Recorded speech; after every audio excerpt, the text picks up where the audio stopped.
Pemirsa, kita awal informasi di Selebes Petang di mana penghujung tahun 2020 hujan deras kembali turun dan membuat sejumlah jalan protokol di Kota Makassar kembali terendam air. Genangan tersebut membuat kemacetan panjang di Jalan Urip Sumoharjo Makassar pada Kamis 31 Desember 2020.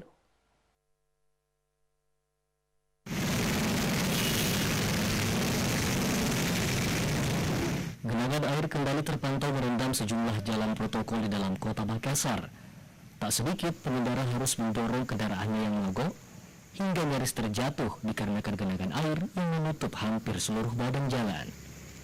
Seperti yang terlihat di ruas jalan depan kantor Gubernur Sulsel, derasnya hujan sejak Kamis siang membuat Jalan Urip Sumoharjo Makassar sulit dilalui kendaraan hingga menyebabkan kemacetan panjang hingga ke jembatan flyover.